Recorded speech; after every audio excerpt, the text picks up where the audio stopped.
It's Wake Up in the Den. I'm Ku'ule Agbayani alongside Paul Brecht on the Hawai'i Sports Radio Network, streaming on hawaiisportsradio.com, on the app, or on our YouTube channel this and every Monday. And if you're tuning into our YouTube show, you can actually see that Paul Brecht is here in the flesh, in studio.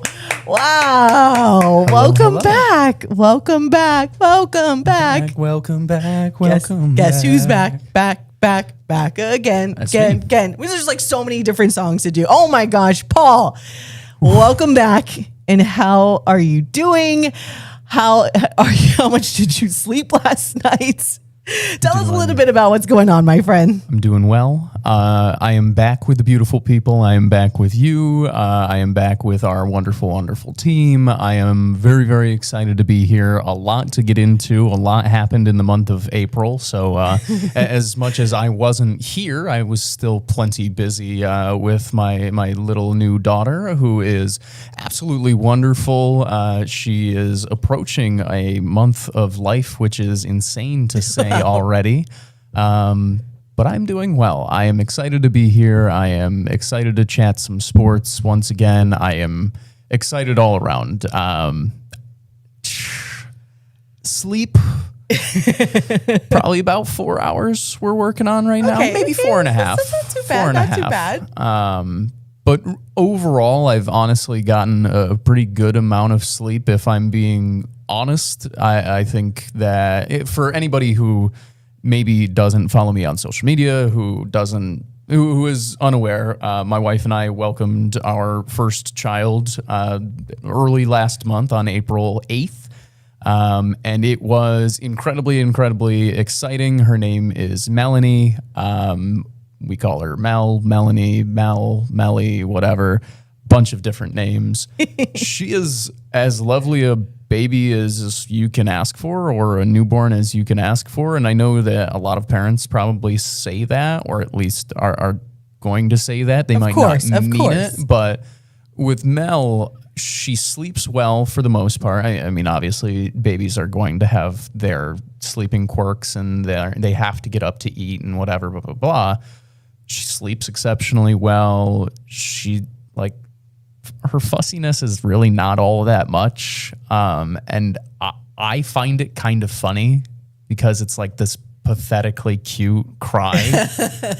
So like she is bleating with her T, with a T, with her full chest. There's this sob. And all I can think of is, oh, my Melly goat. Oh, little Melly goat. Oh, you're so cute. Little pouty lips. Oh. So it has been wonderful, everything I could ask for and more, an absolute dream. Mama is doing well as well. She has continued to rest, much to her dismay, and recover throughout the past month. So she is itching to get cleared so that she can go back and hit the gym once again, because if you know my wife, you know that she is a workout fiend. So yeah, it has been a nice month in the Brecht household, a month of learning for sure. But all things considered, it has been pretty straightforward, I'm going to use the word easy compared to what I considered it to be. Are we sure we want to use the word easy right now? It's only been a month in. Yes, because it's not that I don't think that it's going to get more difficult or don't think that there won't be challenges along the way. But for the first month, if you told me that this is how it would have gone, I would have signed up for it 100 times out of 100, and maybe even more than that. You know, I don't know the phrase you want me to toss there, but she has been an absolute angel baby by all accounts and measures. That I have no complaints. I'm happy, and she watches, quote unquote, all the sports with us. So you know, she's been up to date with Rainbow Warrior volleyball. She's been keeping track of the baseball team's run, the softball team, how great they have been. Obviously, so much recruiting in the basketball world. So Mel, as much as she's new to the world, she is not new to Hawai'i athletics. She's keeping up with everything. That's for sure. Our Oz from Sunnydale chiming in here saying very on brand for positive Paul. I guess that you were like, you know what? It's not that hard that I expected. So yeah, let's go. And then you might make the same mistake. I use that term loosely, obviously, where you were telling me that your parents were excited to have your sister because you were such an easy baby, and then she was not as easy as you were. So clearly, obviously, I know she's not a mistake, but you know what I mean. No. Like, oh, this Morgan is so and I easy. Already have joked. So maybe like it's not too bad. It's so a second one, sure, that'll be fine. Everything's fine. We've already joked that Melanie is the type of baby that makes you think that 2 under 2 isn't such a bad idea, and we have already said to ourselves, we're like, we do not need 2 under 2. As much as that would be lovely, we want more kids in the future, but we also want to keep our sanity as long as humanly possible. So understanding that this is easier than we thought it was going to be, we prepared for much harder. Just because we prepared for it does not mean that we want to actually experience it, though. So, I am more than happy taking our time to an extent. But it's been nice. It's been very, very fun. And the Knicks won their first round series. So she's my good luck charm. Yeah, it worked out. Maybe this will be the year, Trust. as we have been saying. This will be the year for the Knicks. It's definitely not the year for the Orlando Magic, that's for sure. Or they've moved on from their head coach now after another first round exit after blowing a 3-1 series lead. We'll talk about that a little later, but that was the news that I woke up to this morning. I was like, all right, well, there goes Jamal Mosley, and we are restarting all over again as Orlando Magic fans here. But going back, though, we got congratulations from a couple of our regular listeners to you as you're back. Karen saying, welcome back, Paul, and congratulations to you, your wife, and baby Melly. Let's see, we have our friend out in Boise. Congrats and welcome back. Don't worry, the hard part comes when they're 16 years old. So that was what I was thinking. Trust. I'm like, and we've had this talk before, and I tell everyone this all the time, that it seems as if it kind of reverse or like swaps, because boys are like wild when they're toddlers, because they just want to go over, like they want to do everything. They're so curious, right? A lot more than girls are, and girls are a little more put together as a toddler, and they'll listen a little bit better. And then they swap when they get into their teenage years, because, us girls, like, just, I don't know, we just get a little crazy and we want to rebel, and we think like our parents are the worst people ever and that they don't have our back, and that's just what happens. And we get a little sassy, and boys are just like, they're just chilling. They're just going about, maybe doing some sports, maybe doing like whatever. Yeah, they'll get into some mischief, but for the most part, you don't have to worry about them. Again, everyone's different, but on average, you don't got to worry about them being so sassy or, going through what we go through for the first time, ladies, and trying to deal with all of that. So yeah. Our friend in Boise who does have a daughter, he has an only child, and has a daughter. So he definitely there will be plenty of days where I will look back on that tentatively easy comment and chuckle at it. Listen, it's great. All she wants to do is snuggle with the diaper man. And you know what? It's a pretty good existence right now. I spent 5 hours on the couch yesterday watching sports, snuggled up on my chest. So right now, it was relatively easy and a really good time. But yeah, I am... It's okay. You have a lot of time until that gets here, that time in her life, and yet at the same time, it's going to get here really quickly. I was going to say, you say that she's already been here a month, and it feels like I've known her forever and a week. Well, and then we were saying when we saw each other this morning, like, I feel like it's been forever because you've been gone almost a month now, and at the same time, clearly you've been busy. We had a wild April here that all that all, like, at least broadcast wise, all ends tomorrow with our girls flag football championship coverage. But like, it's just been a whirlwind of sports coverage and broadcast. So it's almost like, yeah, I know by day count you've been gone a while, but at the same time, it feels like it went by really fast because we've both been crazy busy. I tell you what, though, I don't know who's happier to have you back than our Michael Escaro, though, that he didn't have to wait up here. There's you, there's me, and there's Michael. All three of us have varying levels of excitement, and it might just be Michael's the most excited. He's chilling in his bed this morning, like, yeah, I get to sleep in, and he's been, there was all this coverage that he's been doing and doing play by play. I appreciate him immensely. But I'm sure he, with the Wednesday, and we're hit or miss with our systems in the morning, but for the most part, it's like at least we're able to do the show. If nothing else, it's been entertaining to listen to.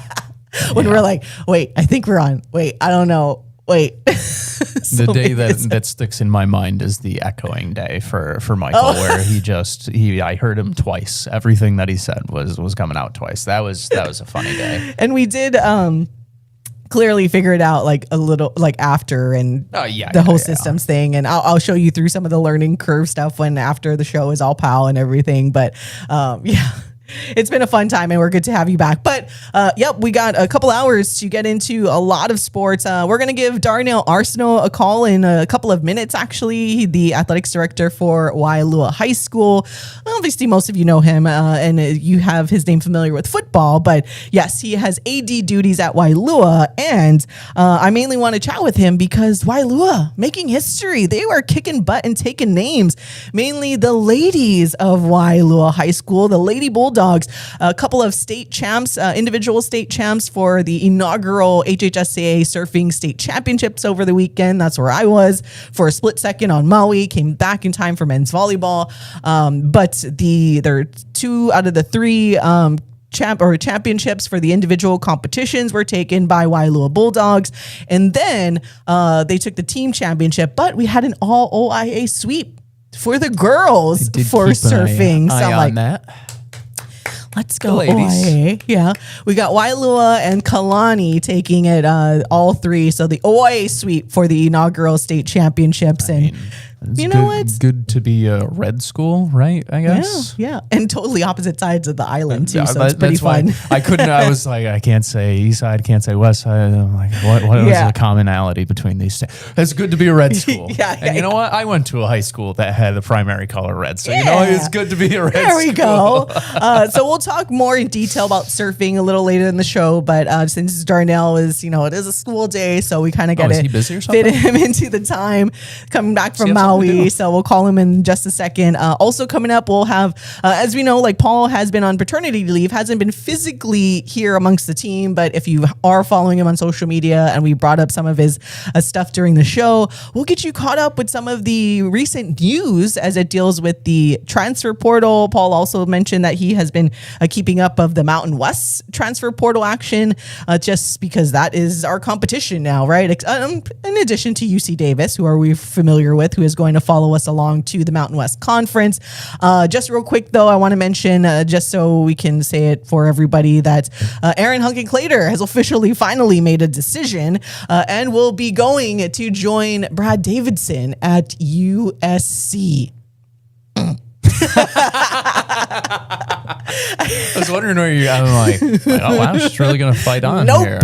Oh, nope. Okay. I'm like the volleyball. I was going to be like, what's that guy's name? I forget his name, but yeah. It's like Wojcik or something like that. Yeah. I was like, no. First Bradley and then Aaron Hunkin-Clater. I wish you the best, but still. It happens, it stings a little bit, but I understand. But still, it does sting. I will say. That was the big news that came out yesterday, 2 days ago? 2 days ago, I think. Yeah. I don't know. Either way, I will say I appreciate him transferring up at least instead of transferring to like the same level, making a lateral move. That would have actually upset me a lot. Going up, quote unquote, to USC, going to a P4 or whatever, like this is awesome. And we'll get into that more, I'm sure, but like he spent the last couple of years in California. That's where his family moved. I can imagine that that's probably pretty nice to be closer, or that's something that plays a role in it as well. And I have to imagine the familiarity with Brad Davidson probably didn't hurt the whole process either. So I don't know. It was sad from where I sat, just from the point of obviously I love Aaron and I wanted to see him stay here, but awesome from the fact of I'm happy to see him get a great opportunity in where he's going next. So yeah, a lot of things have happened actually since I last left, or I was last on. Actually, I think my last show was the day the transfer portal opened. Yes, right? Yes. That was the whole joke with everything. A lot of things have happened, since then. So we'll talk about that. And please, I did that in jest. I hope everybody knows we are very jokingly and sarcastic on this show at times with the little USC thing, because I agree with Paul. Oh, yeah. He transferred up, so it's like, well, and we probably can't afford whatever USC offered. So you know what? Again, wish them all the best. And I mean, you guys know. Well, I've always been, since Juju Watkins, been a huge USC women's basketball fan, and now I guess I have to follow the men's basketball team even more so now. Really good. So we'll see what happens. All right, we're gonna take a quick break. When we come back, I just got to give Darnell Arsenault a quick call and then have him chat about his Waialua Bulldogs and how awesome they did at the HHSAA, the inaugural HHSAA surfing state championships over the weekend on Maui. So we're going to take a quick break. We'll be right back on the Hawai'i Sports Radio Network. Hawai'i Sports Radio Network is your digital connection to local sports. From weekday morning sports talk with Ku'ulei Agbayani to live OIA and HPU play-by-play, plus comprehensive University of Hawaii coverage, we bring you the stories that matter across the islands. Listen live or catch up anytime on the Hawai'i Sports Radio app. Visit hawaiisportsradio.com or follow us on social media at HI Sports Radio.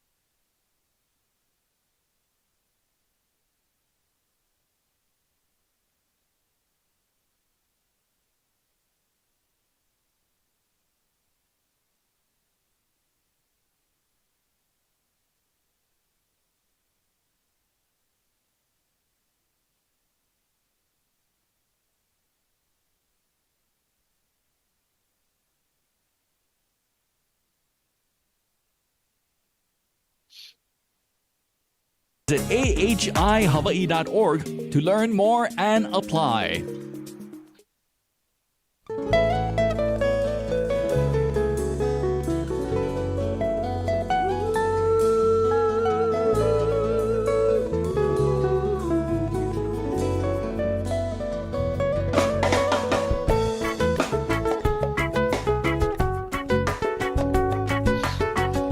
Welcome back to Wake Up in the Den. Ku'ulei Agbayani and Paul Brecht on the Hawai'i Sports Radio Network, streaming on hawaiisportsradio.com. And you can always listen back on demand wherever you get your podcasts. All right, a packed weekend, but I'm glad, and I'm sure a packed week coming up for this gentleman joining us on the program, as he is the athletics director for Waialua High School, Darnell Arsenault. Hello, Darnell. Thank you so much for taking the time to join us. Aloha, guys. Excited to be here. Woohoo! We got a lot to chat about. Now, obviously, most people are familiar with you via the football, the sport of football, as you are a former player, coach, and you are on our broadcast during the season, and we expect to have you on a little bit more coming up this fall. But I actually want to talk about some surfing, because your Waialua Bulldogs, man, doing the darn thing over on Maui in the inaugural HHSAA Surfing State Championship, in which not only did they win the team competition for the girls, the Lady Bulldogs did, but 2 out of the 3 individual competitions were won by Waialua ladies. The girls shortboard won by Sky Suit, and the girls longboard won by Hanai Rose. First of all, Darnell, how does that feel to know that Bulldogs on top? Man, it was just so unreal. I didn't get a chance to get up there till Saturday, and then just the energy, the vibe. Maui, congrats to Maui, putting on just a great event, and it was an epic event to watch. I mean, it had so much energy. The DJ there, the coaches, the athletic directors.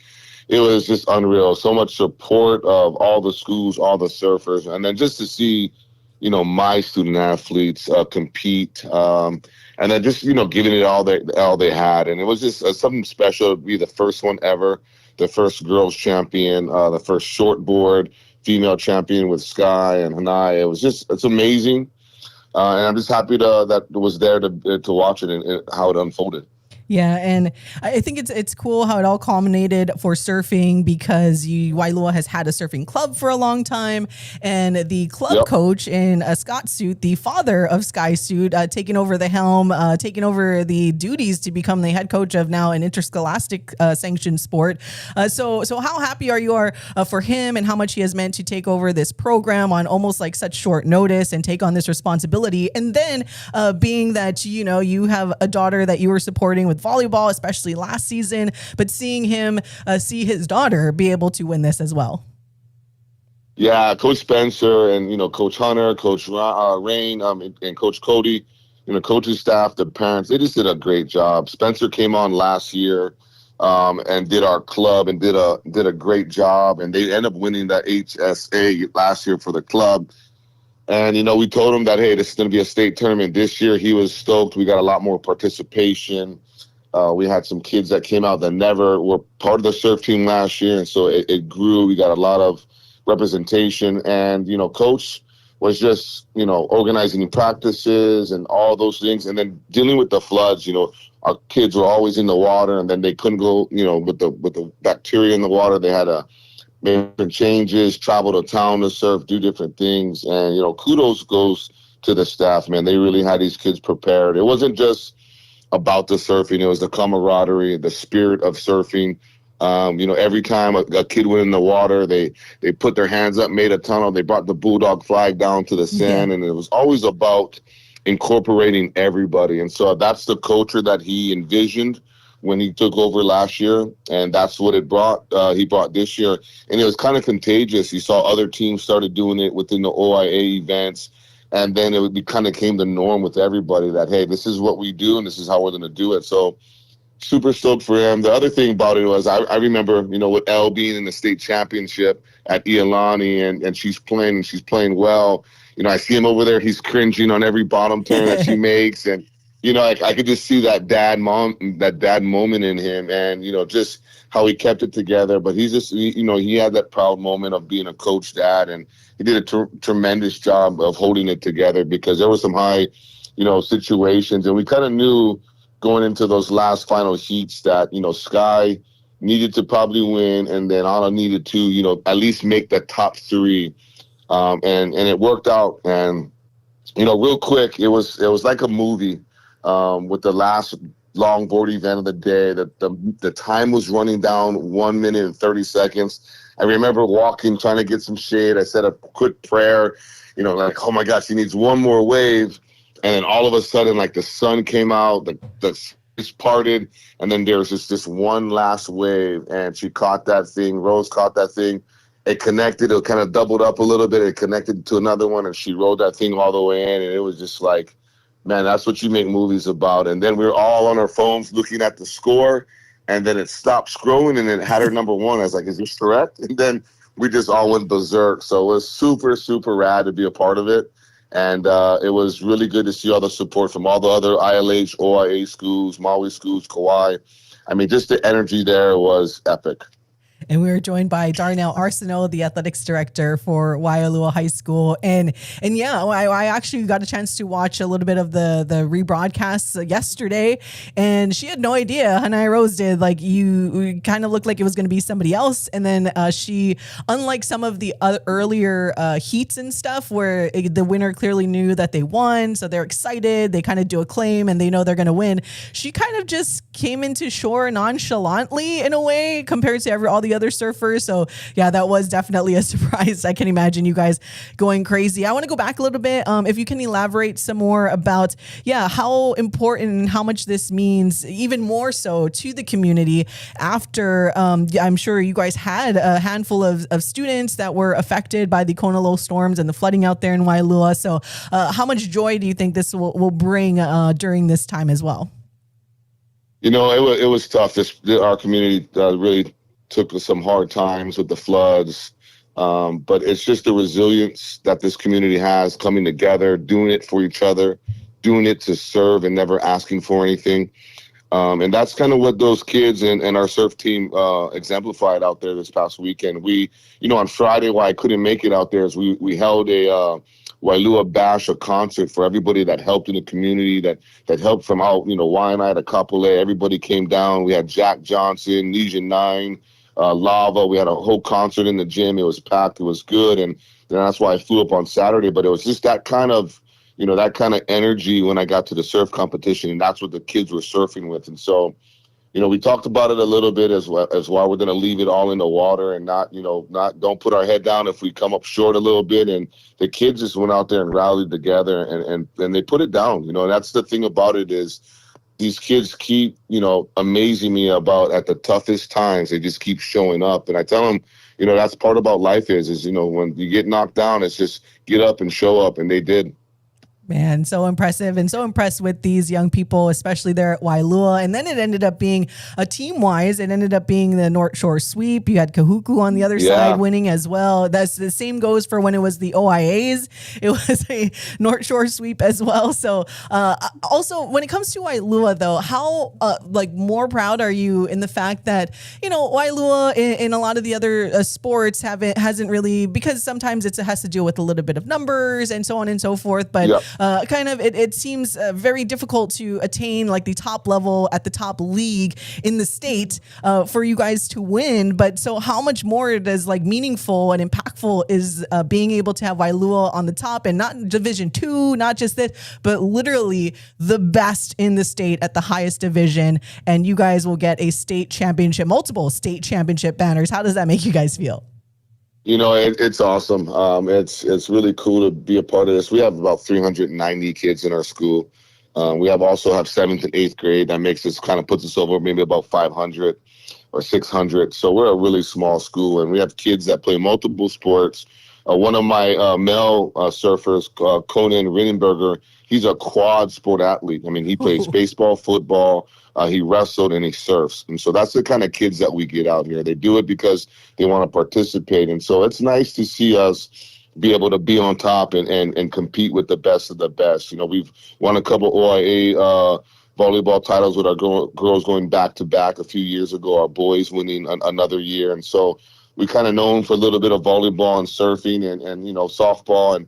But it's so nice to just have our kids understand that, it doesn't matter what school you go to, if you have a big team, a small team, that you just always have the opportunity to compete and compete and show up. And good things happen when you just put your mind to it. And sometimes these kids just put their toes in the sand and they just kept pushing and kept working. Man, I love that. And perfectly well said. Well, we'll let you go, Darnell. I know you got a busy day ahead of you as once again, you are the athletics director. So a lot of stuff to do there. But before you leave us, is there anything else you would like to share with our listeners and our audience right now?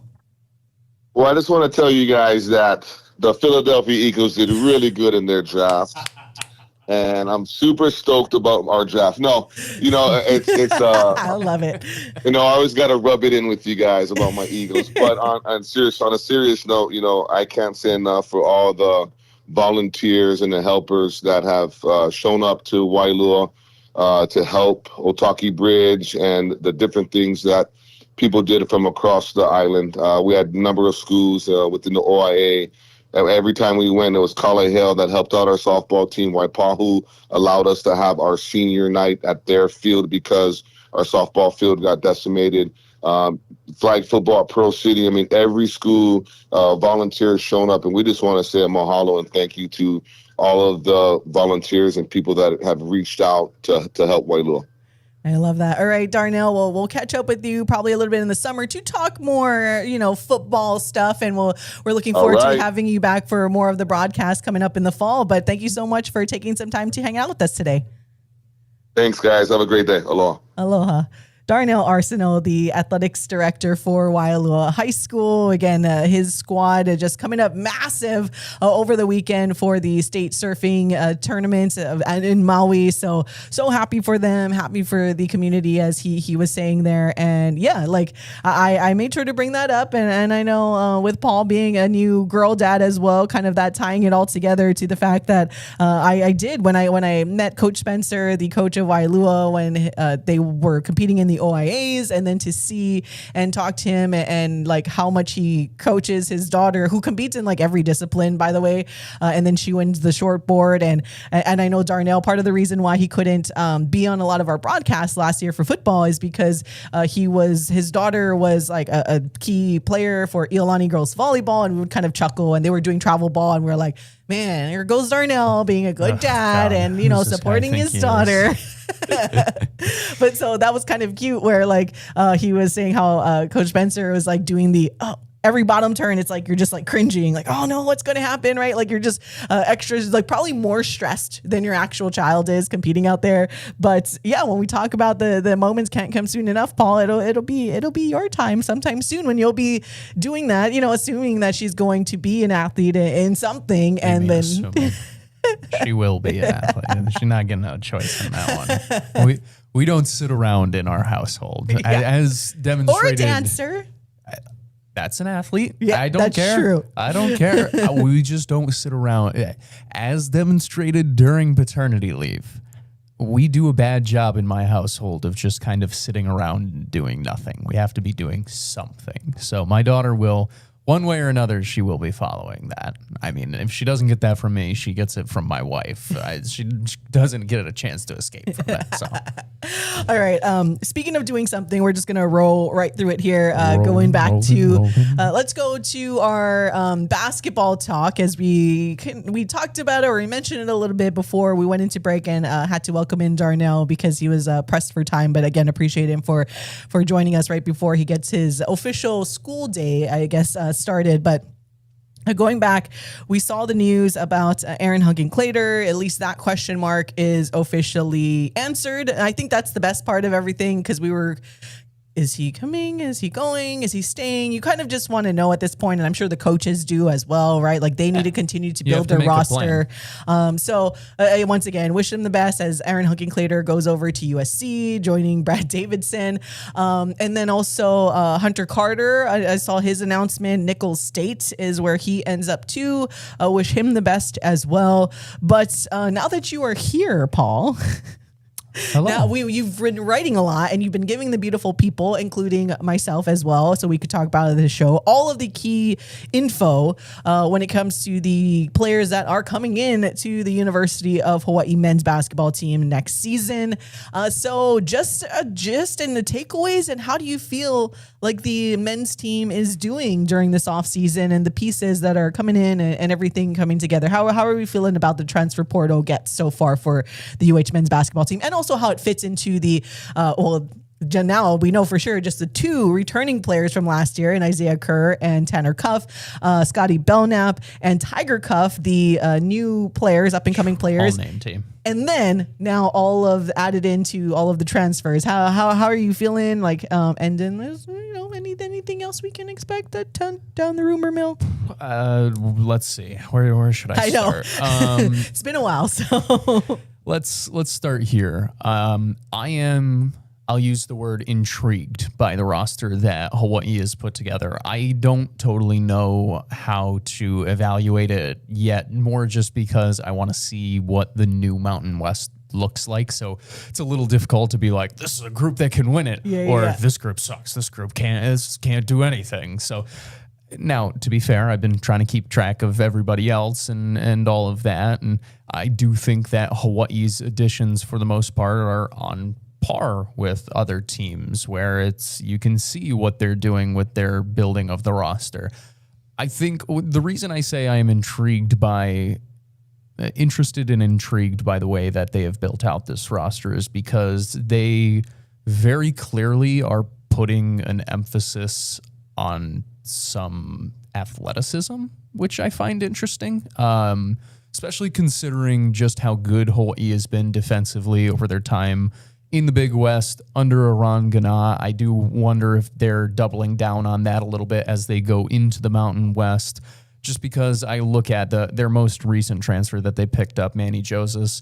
And I'll be honest, I don't know how to say his name 100%. I'm pretty sure, but I'm not like 100%. Things are all over the place. He's from the UK. That was another thing. They went back to their international flavor a little bit, where picked up an Aussie. They picked up a guy from the UK. Like, they went back overseas a little bit, but this year's class is a little bit better when it comes to multiple years of eligibility remaining as well. I remember last year that was something that we kind of talked about, is like, it's great that they've put together a whole new team, but they're going to have to do it again next year because all 300 of these guys have 1 year of eligibility. I feel like these days, though, you just assume everyone's a one and done at this point. Yes, absolutely. But more so, it's nice they have the option to come back for plenty of them.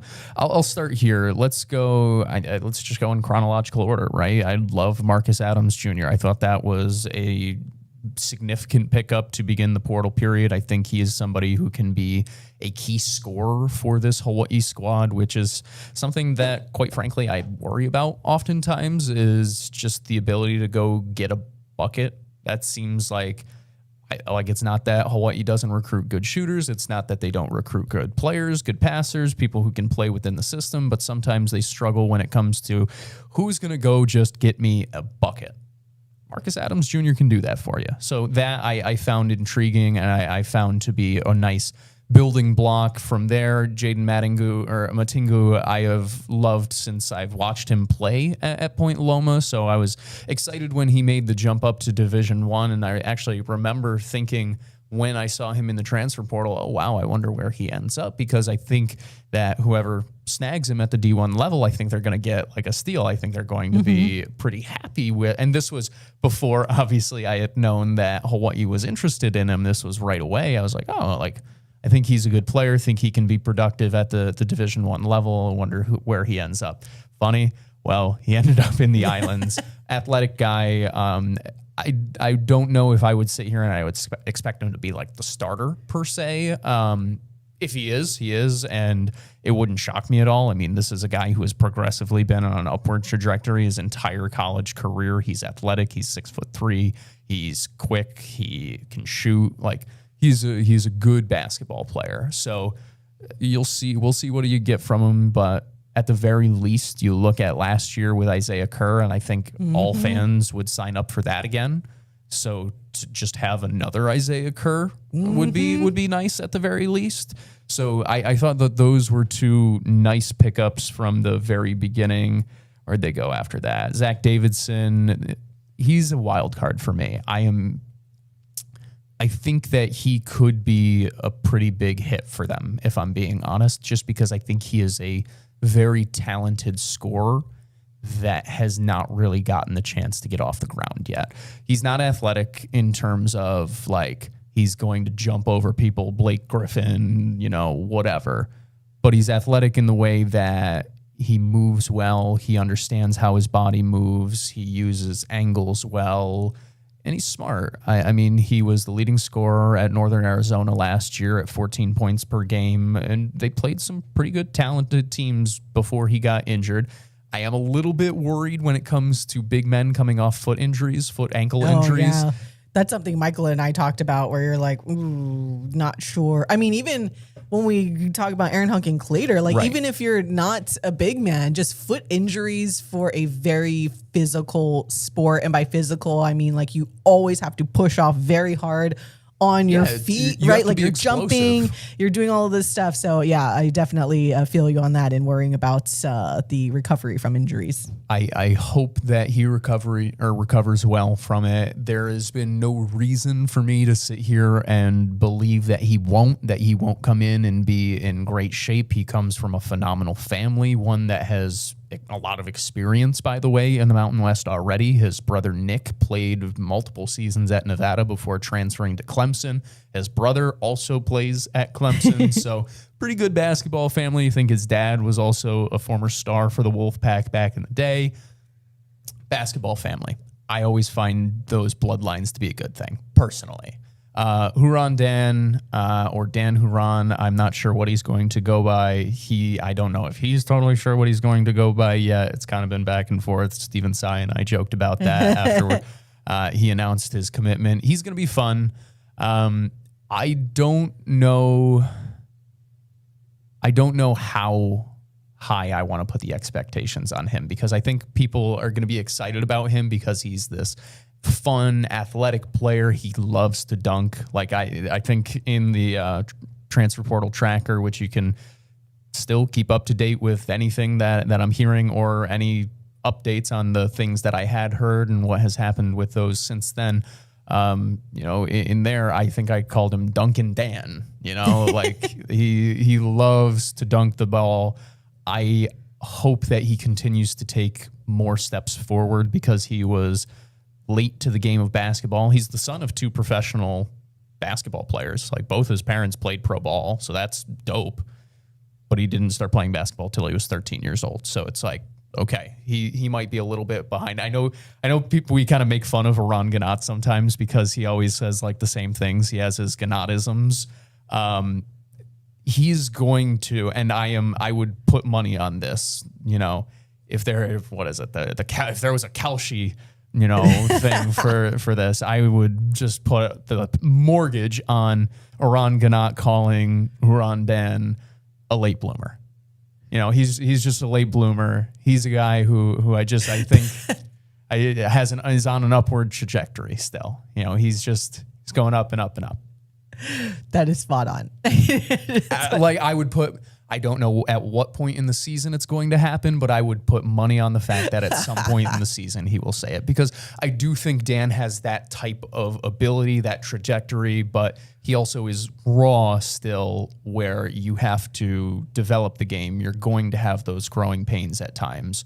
So I hope that you are able to go through those growing pains without falling behind too much on the scoreboard or in the standings. And I think that they did a good job of that. I'm going to jump out of order now a little bit by bringing in Bull Dangit. Yeah, I was going to ask you about that, because I remember when Michael and I were talking about it, I was having the same sentiment, like I don't know about Ron Dan. He seems a little kind of like what you were explaining there. I love him as a backup. I'm like, and then I was saying, I was like, I hope that they recruit somebody that can start over him, because I don't have that full trust to make him like he's going to automatically be able to replace Big Fish. Like, doesn't seem like he's nowhere near that. So I was like, Hawai'i, or we clearly part of the recruiting, need to recruit somebody that is going to be better than him, or at least have more experience. And then, you bring in Bull Dangit, where it's like, all right, there you go. Now I feel better about, and that way if Bull gets into maybe foul trouble, you at least don't lose that size. Maybe depending on who they're playing, they can start both of them, because Bull Dangit's like listed as a forward, but then the way that Hawai'i plays and has played like Harry at the center, you can kind of interwork him into that 5 spot and whatnot. But so continue about Bull Dangit, because we were no surprise that we were feeling the same sentiment, where Crazy. you want to recruit someone that will be can be your starter, especially to replace Big Fish. So okay, I'm glad we were on the same page. Again, crazy that we were thinking of the same thing. Who would have ever seen that coming? But yeah, because Huron Dan, I look at him as a really good backup to, like, he's a fun 20-minute per game player. If you rely on him more than that, you might be asking for trouble, or you might be flirting with trouble, and you might not be. He might, who knows? Maybe he comes in, he takes a massive step. I mean, obviously he's working with Steven Sui a ton. You're seeing all the clips on social media. Like, hopefully he comes in and he is just an absolute rock star. But I think Dangit gives you a player who is experienced in exactly what you want your big to do, and what we have seen Eran Ganot teams be at their best, right, is with this stretch big, one who's going to be able to battle down low, one who's able to block shots, and one who's able to give you a defensive presence, but one who is going to stretch out the defense a bit, make the shot blocker potentially come out to the 3-point line. This is a guy who's hit 25 or more threes in every single one of his college years. That's intriguing to me at 6'11", and there's no saying that he can't take another step forward as a shooter, especially if he's got good shooters around him. And that brings me to a guy like Chance Trujillo, who everybody saw this past year with Utah Tech, and everybody has talked about. I mean, he is a shooter. Like, the guy can light it up from long range, and Hawaii needs that type of shooting. They just do. Last year, think about the impact when Hunter Erickson was aggressive, when Ike Finlinson actually got opportunities to shoot the ball at volume from three-point range. It completely changes the game, and that's what Trujillo gives you, not to mention the fact that it's 6'4", 200 pounds. Like, he's a sturdy dude. He's going to be able to compete on the defensive end. He's going to be able to help out and rebound, which you're going to have because as much as I do love the size of both Dan and Dengit, both of them are a little bit skinnier when it comes to the size of our big men, right? They're a little bit more thin rather than thick, we'll say, right? Well, I mean, Isaac Johnson wasn't exactly a massive human being. No, but also you had Harry Ruliadef, who you could kind of, who had a little more oomph behind him, even though he was a little bit shorter. And with that, you know, you're looking at it, is that like Zach Davidson? Is that Marcus Adams? Like, maybe, but now overall, like, if your lineup is just bigger, then I'm kind of like, okay, that's fine, whatever, because you still have Tanner Cuff, Isaiah Kerr is still like a good size, whatever, blah, blah, blah, blah. Who am I missing? I got, I think, 2 more on here, right? We got Kellen Hampton and Manny Joseph, who I thought his name was Manny Jose until I was posting. Until I was proofreading it. And I'm like, oh, wait, that's not his name. So Kellen Hampton, intriguing young player, goes back to what I talked about before. A lot of athleticism. He's 6'7". He is a solid shooter. He is a good athlete. Had a lot of interest coming out of high school. I took him committing as a potential sign that Aaron Hunkenclater might be coming back because the two had familiarity with one another. Yes, that's right. And that was something that Kellen pointed out to me that brought Hawaii onto his radar. Unfortunately, obviously, that didn't ultimately come to fruition, but nonetheless, we still have Kellen, who I think could be a pretty fun lottery ticket at the very least. He's an athletic guy who can shoot the ball and develop under a staff that has shown a pretty good propensity for developing players like this. And then Joseph, who Manny Mania, baby. He is, I have decided he's going to be the one who takes over next year. I have no inside information on if he has the inside track at a starting job, if anything like that. He was in a relatively deep reserve role at Davidson last year where he was only playing 12 minutes per game, 15 minutes per game, but he played in practically every game, and he was their defensive guy where, and I put this in the article, he averaged per 100 possessions 3.6 steals and 3.6 blocks per game, or per 100 possessions, which both marks would have Rainbow Warriors last year. And that's by the same metric, by 100 possessions, right? Where I think Big Fish led the way at 2.7 blocks per, and I think Dre Bullock maybe was the top for steals per, or steals for 100 possessions.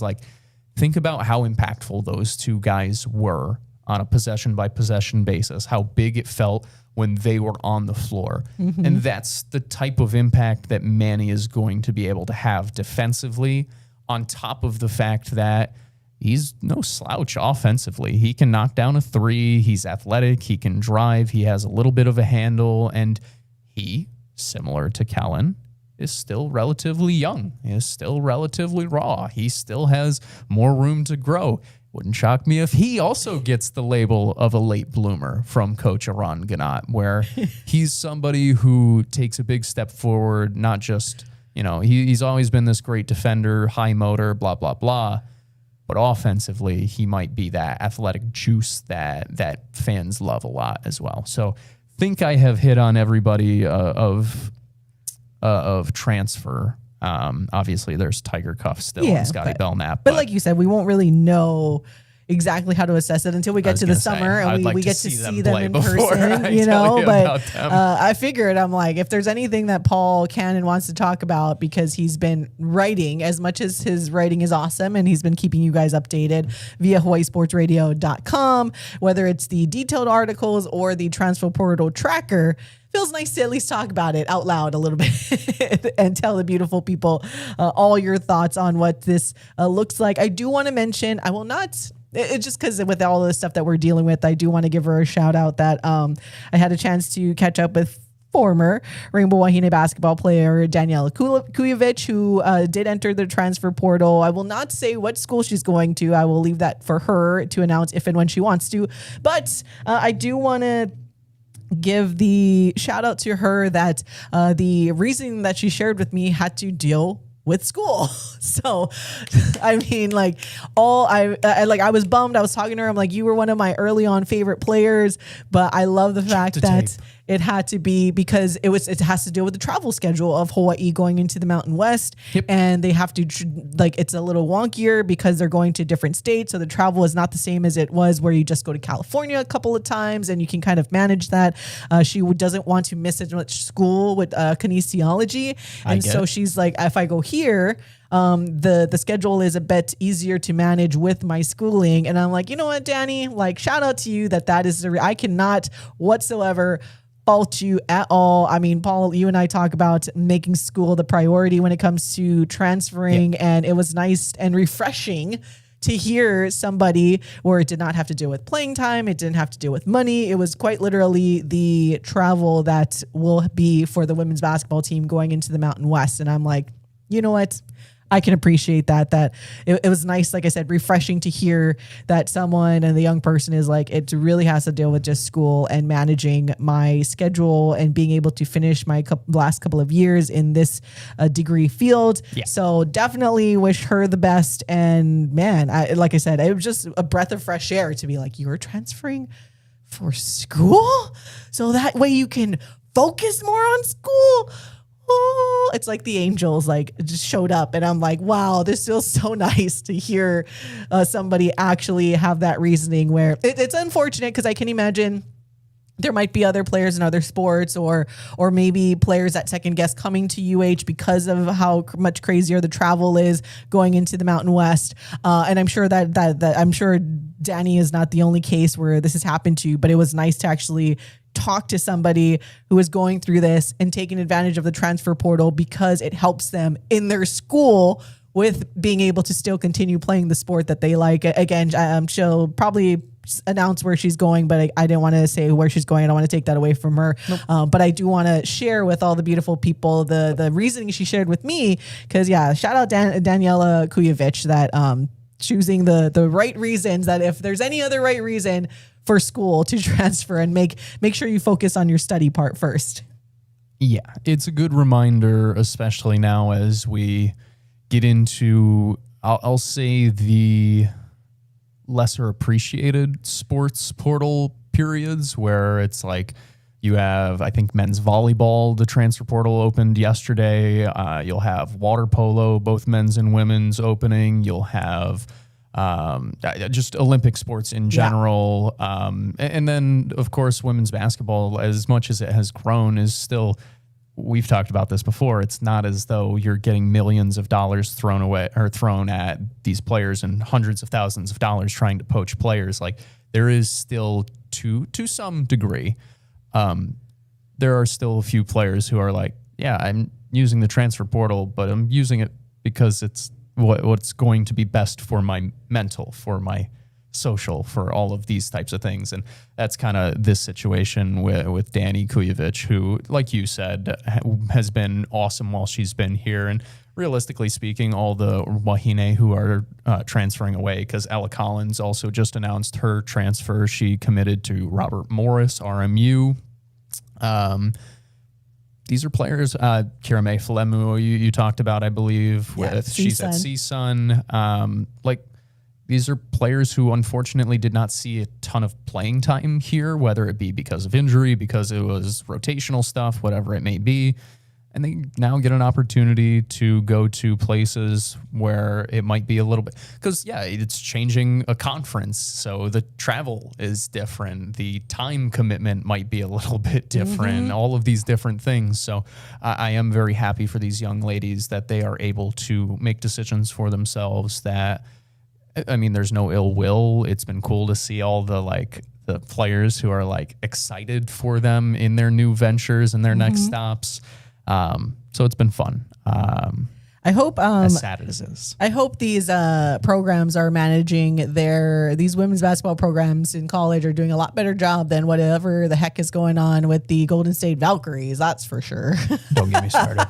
Don't get me started. We only have 4 minutes left, so I'm like, you know what? I just saw something about Sabrina Ionescu. Well, it says avoid serious injury. Yeah, but she's reevaluated in 2 weeks. Okay, after rolling her ankle, but. The Golden State Valkyries, my gosh, thank goodness I only said that they were my second favorite team, to which I am walking back now. My second favorite team will go back to the New York Liberty because I cannot. The Valkyries went from being my second favorite team when they drafted Flau'jae Johnson to maybe still being my second favorite team, even after they made that ridiculous trade during the draft time or immediately after for Marta Suarez and sending Flau'jae away. And I'm like, what are you doing? But you know what? That's not my job. Maybe they know better than I do. Yada, yada, yada. You know, it hurts a little bit, but I still, I'm very impressed with the job that their coach has done there at the Valkyries and all that stuff, being that she was formerly with Las Vegas. So that's another reason why I'm like, all right, we're going to cheer for the Valkyries. And then they ended up waiving the player that they traded to send Flau'jae Johnson away. And I'm like, and apparently they had their media avail, and the GM, I guess, was at practice but did not answer any questions from the media. So I don't know what's going on over there with the Valkyries. And like I said, I am glad that it seems like our programs here at the University of Hawaii do a lot better job managing their rosters than professional sports teams, because that was just... I just needed to vent about that a little bit, because I'm still cheering for Flau'jae Johnson, of course. But when you go from I really like this team, the future is bright. They did so awesome in their first year last year, and it's nice to cheer for another team here and there. And then I'm like, this is why we can't have nice. At least it's nice to know that not everyone does, or there's other people in other sports that do Chicago Bears kind things, because that's. And I think that's why it hurts so much, is because I'm like, why does this feel like the Chicago Bears? It's supposed to be Golden State. This is a branch off of the Golden State Warriors, who have done a good job at what they've done with the men's side. And I'm like, what are we doing? She is basically the GM is basically a Kathy Engelbert. It's if Kathy, are you managing the Golden State? I know we have a minute and a half left before we got to take a break, so I'm going to take it now to get on my soapbox. What the hell? What the hell? What was that trade, man? Because I've watched a lot of basketball in my life. I've taken in a lot of professional sports. I have a pretty good feel on value for the most part in general. In what world are you trading a top 10 pick for 2 second-round picks, especially one that, you're drafting a player who, I like Marta Suarez. She's fine. She's a player. And I understand. Obviously, she's not a player in the W right now. But I understand what they're trying to do in terms of so with the new CBA, there's these developmental spots, and you have to waive players to get them to the developmental spots in the first place, and blah, blah, blah, blah. But if you coveted her so much that you traded away Flau'jae Johnson in this, I mean, by all accounts, she was a top 5 player in this draft, top 7 player in this draft. Great value at the point where you're picking her, whatever, somebody who can great value in ticket sales. Well, that's a whole other conversation. I know Angel Reese gets a lot of flack because she hasn't focused on basketball as much as she should, clearly, but she sells tickets. Flau'jae Johnson, I think also, she's a good player. The Storm have done a great job promoting her. I mean, she's doing a great job promoting the Storm. It's funny how that works, isn't it? It was one of the most absurd things in the moment where I remember going through the range of emotions with you texting about it, where I'm just like, man, because we said that, or said the same thing. We're like, man, the Golden State Valkyries might have to be our second team. Like what they're doing. They're fun. We love Natalie Nakase, Flo J. Johnson. Think she'll be great. And then all of a sudden you get this just crazy trade and since then they've just been moving very, very strange. So I don't love it. It's annoying. But go Liberty. Go Aces. And go Aja Wilson with her X-Men style hair. Every year she has a new hairstyle at Media Days. So what was the she's joke? just doing her darn thing. I love it. I got to remember. I'll have to look up what the joke was. Somebody said something, and Bam is the reason for the pink hair this time. And it was like making fun of Bam type of thing / putting up Asia. It was good. All right. We're going to take a quick break. When we come back, by the way, we're going to text her saying, just join the party. Paul's back. Woohoo! Or shock emojis. Yes, Paul is back in the house for YouTube. We're going to take a break. I know we didn't even get to men's volleyball yet. We'll get into a little bit more surfing, some high school sports as well as even though our broadcasts wrap up tomorrow with the OIA Girls Flag Football Championships for D1 and D2. We got semifinals happening tonight. Baseball for OIAs was on Friday, and states is this week now for baseball and softball. So there is a lot more to get into. And so we're going to take a quick break, and we'll be right back on the Hawai'i Sports Radio Network. You're listening to the Hawai'i Sports Radio Network, streaming 24/7 at hawaiisportsradio.com and on the new Hawai'i Sports Radio app.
Welcome back to Wake Up in the Den, hour number 2. I'm Ku'ule Agbayani alongside Paul Brecht on the Hawai'i Sports Radio Network, streaming on hawaiisportsradio.com via the Hawai'i Sports Radio Network app or on our YouTube channel, as we do this and every Monday.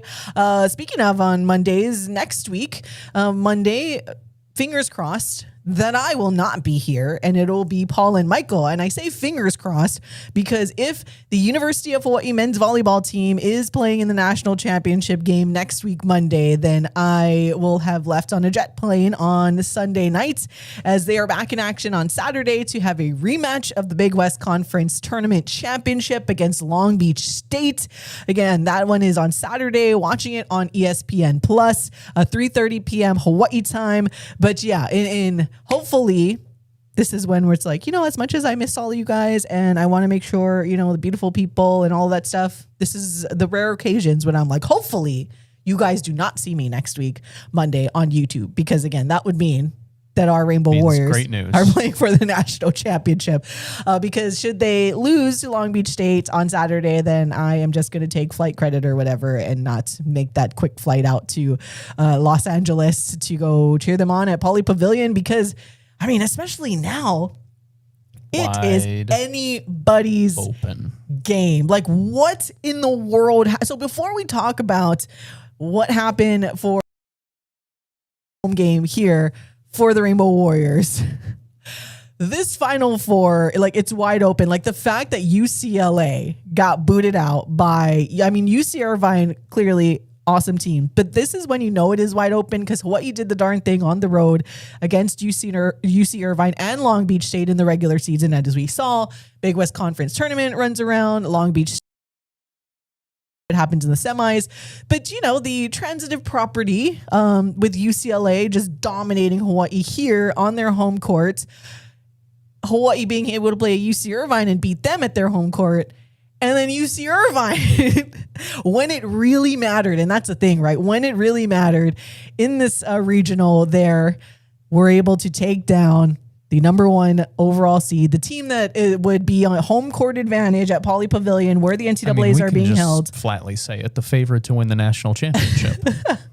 And UC Irvine took them down. Now, it was a little wonky at the end, but it's one of those, if UCLA, they didn't do what they needed to do to get close out a couple of set points, that the opportunities that they had, I still don't know if I saw a touch. I'm just going to say that. But again, there's other things that Good UCLA news. could have done. You don't have to. You don't have to.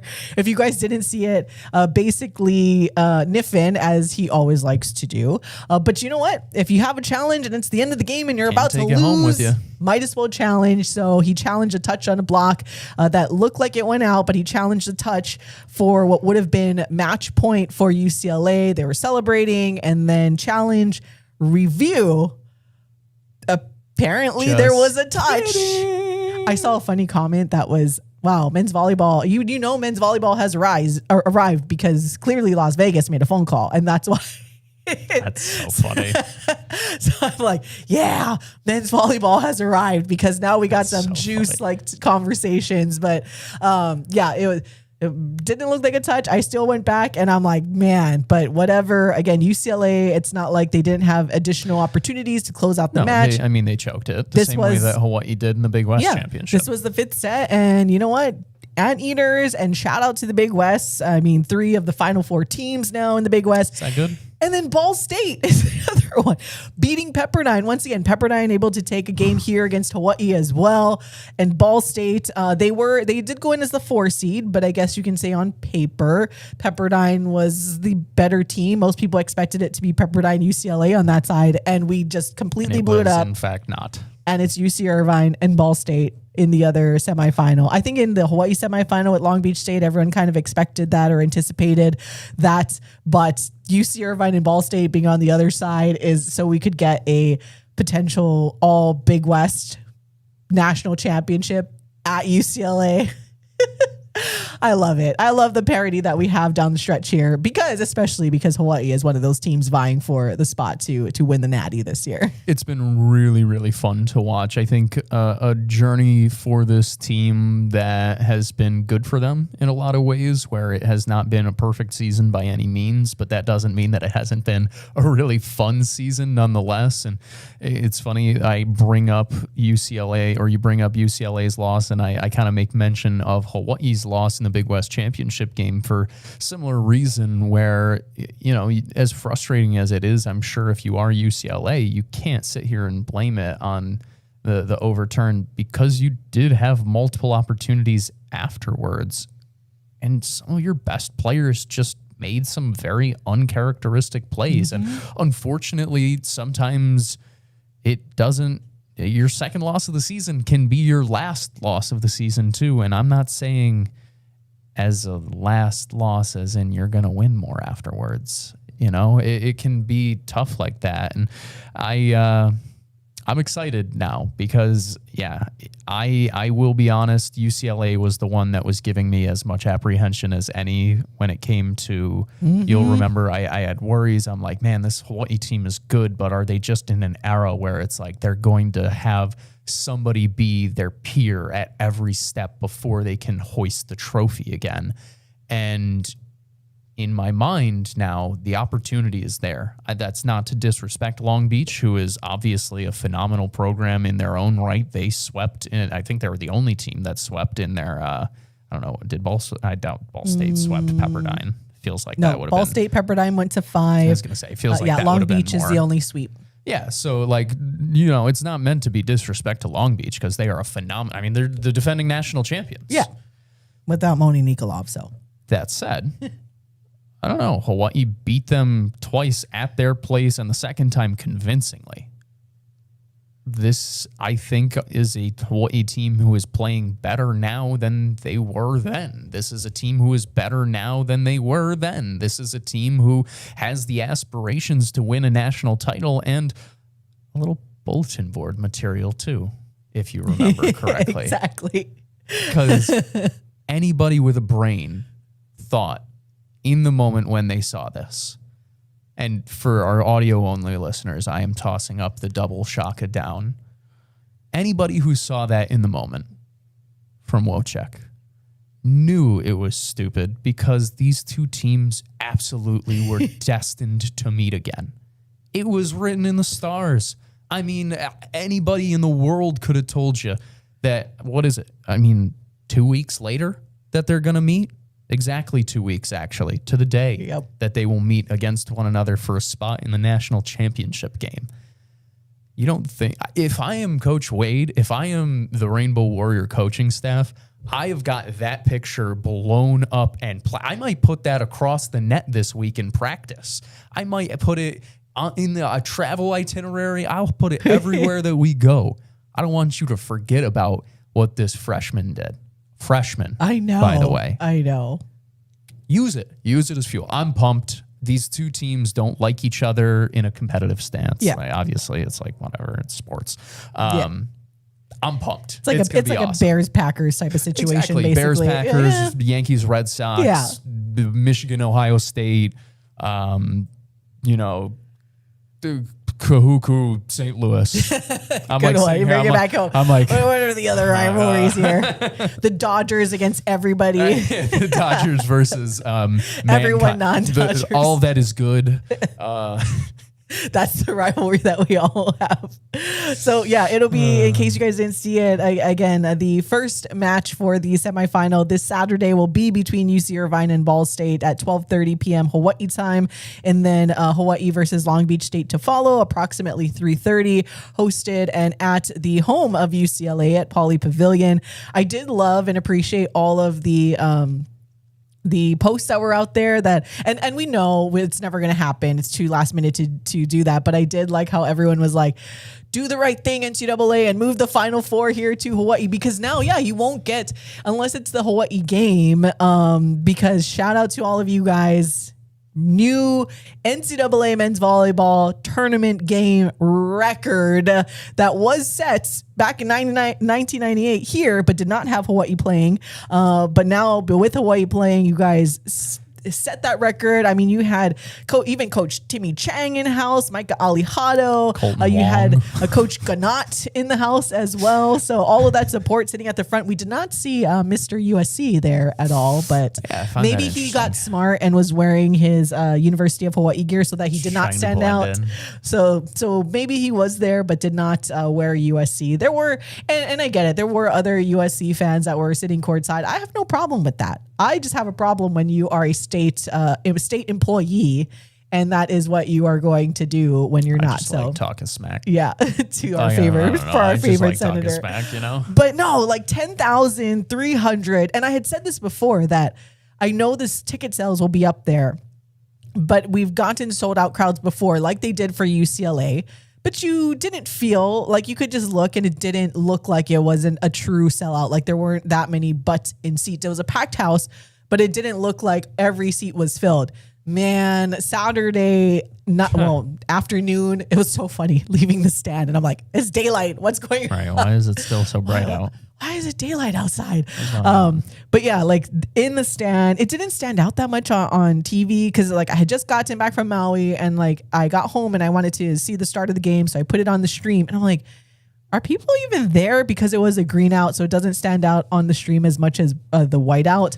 But man, when I got there, I was like, whoa, this is so awesome that everyone was there. And then in addition to, all of our local celebrities here, our sports celebrities, and being the support. I mean, what other school do you have the head football coach of an FBS program that's there front row and the quarterback QB1 cheering on a men's volleyball team? I can tell you what, that doesn't happen at UCLA, that's for sure. But that is just how special Hawaii is, that you have all of those people in attendance. And man, it would be insane. Maybe they'll consider it now if Hawaii continues the success that they've had under head coach Charlie Wade, because the Final Four hasn't been hosted here yet, or in recent times anyways. My gosh, it's going to be insane. I don't want to get too far away from positive Paul, and for the most part, I will remain with positive Paul. I am going to complain a little bit about the broadcast because I was disappointed because of what you just said, actually.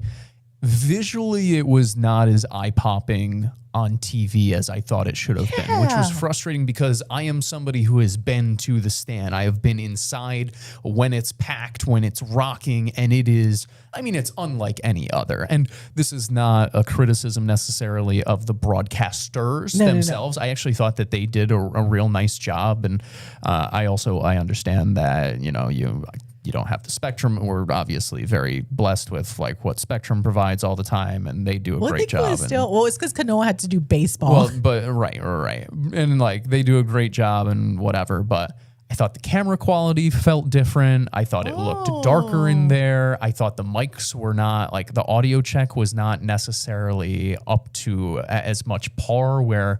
One microphone for the broadcaster sounded different from another microphone. And once again, I am a big old nerd, so these are the things that I look at and that I like, whatever. But this is, I have referred to it as the pinnacle of men's volleyball. This is the mecca of men's volleyball. This is MSG, West Pacific, whatever you want to call it.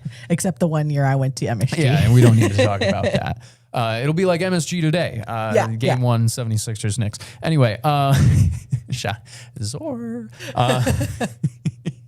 Sorry. But I was a little disappointed just from the matter of it felt like a missed opportunity from the level of what they could have gotten from this, and they being NCAA, because this is a sport that, and I am long on the record about this. This is a sport that is begging to blow up to the national sphere, to the public eye, but just needs the opportunity to do so. And this was such a prime opportunity to have the rocking atmosphere, the traditions of Bows fans on top of that, because like it's cool to see a packed out stadium or a packed out arena and whatever. Don't get me wrong. Like we saw that at BYU and we've seen it at other places do a nice job, but you've got the 1, 2, 3 roof. Yep. You've got you've got the Viking clap at the end. Yep. You've got everybody standing. Like, you see the tea leaves. Yeah. You have this. I mean, the signs are so creative. Like you have everything you could ask for that gives you more or less the feeling of a professional atmosphere. And it felt like there was something left to be desired from that standpoint as a viewer on television, not from the way that the game was played, not by the way that it was necessarily called, but just from the overall production standpoint. I found myself desiring more. And I think that's just because that I know how great the stand is and the environment is when you're there in person. Like you said, when you saw on TV, you're like, is that full? And then you get in and you're like, holy cow. And I know it's not because that the stand has terrible lighting, because it doesn't. they just put in brand new stage Yeah. lighting where it's supposed to be good for that reason. So it was one of those things where I don't want to be pessimistic, Paul. I don't want to be negative, Paul, blah, blah, blah, blah. But that was something that I found. So I found it interesting that you brought it up too, where it was like on TV, it looked different comparatively to when I sat down and it was just like, holy cow. Yeah, but it nonetheless, Didn't at least change the result. Hawaii able to come out with the win. Now it was, we clenched your Okole a little bit, especially in that They fourth just like to set, make and it you're like, interesting. please don't let us go to 5. This is going to be too stressful. Because if you guys missed it, 25-22, Hawaii takes the first set back to USC, 26-24 in the Trojans' favor, and then back over to Hawaii in that third set, 25-23, and then that fourth set, 32-30, that Hawaii was able to close it out. Oh, so many opportunities, and you're just stressing down there because, as we just mentioned not too long ago, you're like, is this going to be what we saw happen to UCLA? Is this just going to be a deja vu of what we just saw against Long Beach State? Like Hawaii has all of these opportunities, and then they are just not. That was the other frustrating thing. Can we please, I always want to go back to that UC San Diego game where they just served incredibly well. And then you get matches like this past Saturday and you're like, can you just serve it in, please? And serve it over and in. As much as we love to see the crazy, Louis Sakanoko, you just rip the ball over there and potentially get an ace. It's more, I'd rather see the little lob serve than always seeing it go into the bleeping net. It's so, especially when you're in the set, ready to close it out and you're just just get it over, give your defense a chance. Boom, straight into the net. Boom, straight into the net again. And Coach Charlie, you guys can watch it on the YouTube. We have the full post game on our YouTube show. You already have. Yeah. There's a lot of you guys that watched it, but on our YouTube channel, there is the full post game. And he mentioned how Tread didn't have his best serving game. I tell you what, a lot of them didn't have their best serving game. So that's the incredible part about this. Incredible, but also insanely frustrating with this men's volleyball team because we say best volleyball, they are clearly the best team in the country. But there are times when behind that service line, I don't know what's going on. It's just, it doesn't really work out very well. So they are definitely getting better and better. Like how you mentioned, I think Quentin Greenidge has really found a solid role there at the libero. I was unsure of him because he had such big shoes to fill with Eleu Choi. And in the beginning, I was a little man, he's totally not Eleu. But recently, he's really found himself and he has just been so incredible down this stretch at that libero position. Because once again, coming in for Eleu Choi, massive shoes to fill. But Quinn now, from what I've seen in these recent matches, he has just been so sure-handed. He's been so good at receiving and making sure that they stay in system. He's probably been the most impressive down the stretch just because unlike everyone else that kind of goes up and down a little bit, he has really come into his own and really from where we started once again, because the comparison is so high after seeing Eleu for the last 2 seasons, especially be the guy and do so incredibly well holding down that defense. Charlie Wade called him the best libero in the country. Exactly. And then then Charlie Wade doesn't just throw out praise. Doesn't throw that out. Just because he feels like it. Just because he's I feel like Eleu could really use a little bit of that's not really Charlie Wade's style. So yeah, it's kind of hard to be the guy after the guy, similar to a certain Tread Rosenthal coming after Jakob Tell. It's not easy to be the guy after the guy. Sometimes it takes a little bit of time to get into and find your own. And yeah, to your credit and to his credit, it feels like he is very much so found his own. And that can be the difference between losing in the regional final or potentially getting a chance to play in the Final Four in Pauley Pavilion. Now, it's not for everybody. Host teams, maybe. What's the Pauley Pavilion? It's a good name, by the way. Capacity. I'm Pauley just curious. Pavilion. How? I feel like it's 11,000. So they did renovate or something. So I would say theoretically- approximately 11,000 is the Poly Pavilion capacity, just with the quick Google search without diving deeper on how much it changes with like different configurations or whatnot. So we're just going to throw that out. It's a little bigger than the stand. So should Hawaii make it to the national championship game, I mean, I can imagine there are going to be a good amount of fans this Saturday for the semifinals. But like if they make it to the national championship game, well, they'll get one more than who will not be there in the semifinal match, because I will make the trip there. I did, like I mentioned, I have to be here for Mother's Day, so I will not go to the semifinals, but I will fly out on the red eye Sunday evening, land Monday morning in LA, and then I think the game isn't until 3 p.m. LA time on Monday, so at least I'll have some time to get over there. And once again, hopefully you guys do not see me here next week Monday, and it'll be Paul and Michael, because that will mean that our Rainbow Warriors are playing in the national championship game. Woo! I have decided I am rooting for Ball State in the other semifinal for a couple of reasons. That'd be funny. One, obviously, we don't want another Big West team to win the national title. Like that's number one. Two, people are going to laugh at me for this. I like the fact that their fans got to travel almost as much as our fans, so that I don't think there would be that much of an advantage. California team feel like it's a lot easier to get to Pauley Pavilion. Ball State's in Indiana, right? Yeah. Yeah, Ball State's in Indiana. Imagine I'm doing all this, and it's like, no, this is Ball State in California, Nevada. dummy. Yeah. yeah.